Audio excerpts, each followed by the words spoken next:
तमगा आया। इसमें कोई दम नहीं है। देखिए, बात बहुत गहरी है। मनुष्य का जो विकास हुआ है लाखों वर्षों में, एक कुत्ते की तुलना में, बिल्ली की तुलना में, शेर की तुलना में, घोड़े की तुलना में, ये हमारे आसपास के जंतु हैं। और उसमें खासतौर से घोड़ा, वो तो हमसे कई गुना ताकतवर है। शेर तो उससे भी ताकतवर है। लेकिन ये क्या बात हुई कि मनुष्य ने 1 लाख वर्ष पहले पत्थर को अपना हथियार बना लिया। मैं एआई से डरने की जरूरत नहीं है। कभी पत्थर से भी डरा होगा दूसरा आदमी कि यार इसके पास तो पत्थर ही, पत्थर मार देगा मेरे। तो पत्थर भी एआई था उस समय का। तो देखो किस प्रकार से मनुष्य के हाथ में जब पत्थर आया तो वो बहुत दूर से शेर को डरा सका, घोड़े को डरा सका, कुत्ते को डरा सका। लेकिन शेर के पास में आज तक 1 लाख वर्ष में उसके हाथ में पत्थर नहीं आया। पत्थर मनुष्य के हाथ में आया। और उस पत्थर के आने की वजह से मनुष्य उस कुत्ते, बिल्ली और घोड़े और शेर से अलग हुआ। ये जो टेक्निक्स का जो डेवलपमेंट होमो सेपियंस सेपियंस में जो हुआ है लाखों वर्षों से, इन टेक्निक की वजह से ही वह अन्य प्राणियों की तुलना में अधिक बुद्धिमान बनता गया। इसलिए कभी भी किसी टेक्निक को जो मनुष्य के दिमाग की इजाद है उससे घबराने की जरूरत नहीं। नो, ये फिसडीपन, ये प्रगति विहीनता हमारे दिमाग में आनी भी नहीं चाहिए। क्योंकि मनुष्य का जो विकास है, मनुष्य का विकास तो उस टेक्निक के डेवलपमेंट की वजह से। आज वो दूसरे और पशुओं से जो और अलग हुआ है वो तो उस टेक्निक की वजह से डेवलप हुआ है। तो ये तो उसकी फितरत है। लेकिन इस फितरत में एक खास बात यह है कि मनुष्य पुनरावृत्ति नहीं चाहता, रिपीटेशन नहीं। रिपीटेशन मनुष्य की आदत नहीं है।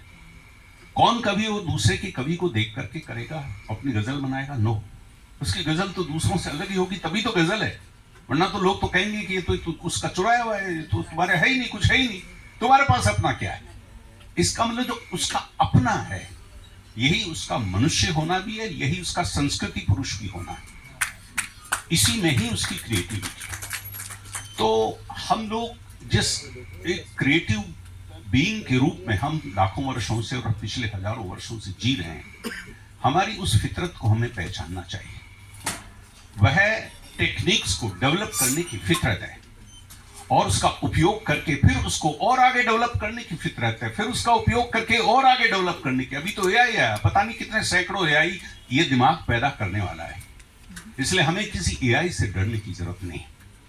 लेकिन संकट यह है कि अगर कोई व्यक्ति या कोई समाज फिसड्डी है, जकड़ा हुआ है, स्टैग्नेटेड है, नॉन क्रिएटिव ढंग से जी रहा है, उसने अपने बच्चों को, अपनी शिक्षा व्यवस्था को, अपनी राजनीति को, अपनी अर्थव्यवस्था को, अपने न्यायालयों को, अपने संविधान को और अपनी संसदों को अगर उसने नॉन क्रिएटिव बना दिया है तो वे सब उसकी जान को आफत है। वो पार्लियामेंट आफत है, वो डेमोक्रेसी के द्वारा आपके मत से चुने हुए वो लोग आपके शत्रु हैं, क्योंकि आप उनकी तुलना में क्रिएटिव नहीं है। वो आपके ऊपर सवार हो रहे हैं, वो सांसद आपके ऊपर सवार है, जबकि सांसद के मालिक तो आप हैं, मतदाता हो तो आप हैं। अगर आप डेमोक्रेटिकली इतने अवेयर नहीं है तो फिर उस सांसद भी आपकी सवारी करेगा। सवाल यह है कि हम उस सांसद की सवारी कैसे करें, तब जाकर के हमारी पार्लियामेंट अच्छी होगी। वो जो पूंजी है, इस दुनिया की पूंजी है, वो आपकी पूंजी है। उस पूंजी को लेकर के कोई पूंजीपति उसको इकट्ठा कर रहा है, धन संग्रह कर रहा है, और वो आपके खिलाफ इस प्रकार का आर्थिक षड्यंत्र कर रहा है, तो फिर वो सवार हो रहा है। उस पूंजी पर सवार होने की आपको जरूरत है। उसी तरह से एजुकेशन के सिस्टम में ह्यूमन माइंड को इतना क्रिएटिव बनाइए, बच्चे के दिमाग को इतना, उसको मनुष्य की तरह ट्रीट कीजिए। मनुष्य क्रिएटिविटी का नाम है। क्रिएटिविटी की वजह से वो अन्य प्राणियों से अलग है। इसलिए मनुष्य एजुकेशन के सिस्टम जो है मनुष्य की क्रिएटिविटी को उसको उत्तेजित करने का सिस्टम है। हम उसको शांत करने का सिस्टम कर रहे हैं। माँ बाप डोंट्स कर रहे हैं, टीचर्स डोंट्स कर रहे हैं, उसके माध्यम से उस क्रिएटिविटी को सुला रहे हैं, उसका दमन कर रहे हैं। संकट वहां पर है, संकट एआई में नहीं है।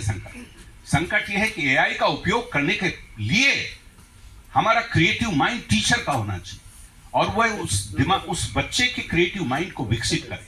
तो एआई फिर संकट नहीं है, इसलिए एआई से डरने की जरूरत नहीं है। डरने की बात है, चुनौती जो है वो हमारी उस व्यवस्था को बनाने की है जो क्रिएटिव हो।